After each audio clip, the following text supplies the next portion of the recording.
வணக்கம். தமிழ் ஃபுட் கார்னரில் இன்றைக்கி வெண்டைக்காய் மசாலா பண்ண போகிறோம். சாதத்துக்கு சைட் டிஷ்ஷாக வச்சு சாப்பிட்றதுக்கு நல்லாயிருக்கும். சப்பாத்திக்கு தொட்டு சாப்பிட்றதுக்கும் ரொம்ப காம்பினேஷனாக இருக்கும். இப்போ எப்படி பண்ணுறதுன்னு பார்க்கலாம்.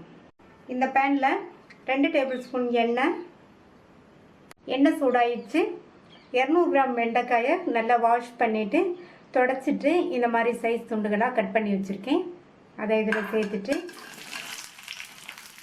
இது கூட 1/4 டீஸ்பூன் மஞ்சள் தூள், ஒரு 1/4 டீஸ்பூன் உப்பு சேர்த்து இந்த வெண்டைக்காயோட விழுவிழுப்பு தன்மை போகிற அளவுக்கு நிதானமான தீயில வச்சு வதக்கிக்கலாம்.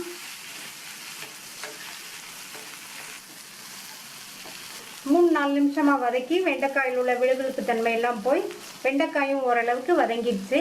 இப்போ இதை தனியாக ஒரு பிளேட்டுக்கு மாற்றி வச்சிடலாம். அதே கடாயிலேயே மறுபடியும் 2 டேபிள் ஸ்பூன் எண்ணெய் சேர்த்துருக்கேன். எண்ணெய் சூடாயிடுச்சு. அதில் 1/2 டீஸ்பூன் சீரகம் பொரிஞ்சதும் அதில் 5 பூண்டையும் 1/2 இன்ச் அளவுள்ள இஞ்சியையும் நல்லா மெல்லிஸாக ஸ்லைஸ் பண்ணி வச்சுருக்கேன். அதை சேர்த்துக்கலாம். இது ரெண்டையும் வதக்கிக்கணும். இஞ்சி பூண்டோட பச்சை வாசனை போயிடுச்சு. ஒரு பெரிய சைஸ் பெரிய வெங்காயத்தை நல்லா பொடியாக சாப் பண்ணி வச்சுருக்கேன். அது சேர்த்துக்கலாம். இந்த வெங்காயம் வதங்கி அதனுடைய கலர் நல்லா மாறி வரணும். வெங்காயம் கலர் மாறி வதங்கிடுச்சு. பொடியாக கட் பண்ண ஒரு பெரிய தக்காளியை சேர்த்துக்கலாம். தக்காளியையும் வதக்கி விட்டுக்கணும். 1 நிமிஷத்துக்கு வதக்கிக்கலாம்.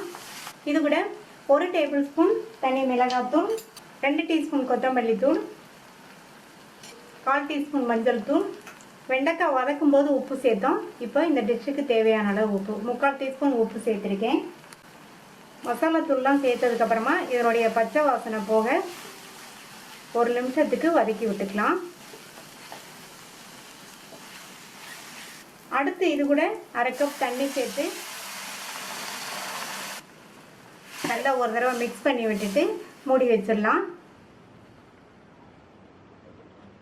இப்போ திறந்து பார்க்கலாம். சேர்த்த தண்ணியெல்லாம் நல்லா வற்றி வெங்காயம் தக்காளியும் நல்லா மசிஞ்சிருச்சு. அடுத்து இது கூட 1/2 கப் அளவுக்கு கரெக்டான புளிப்புள்ள தயிரை சேர்த்து நல்லா கலந்து கொடுத்துடலாம்.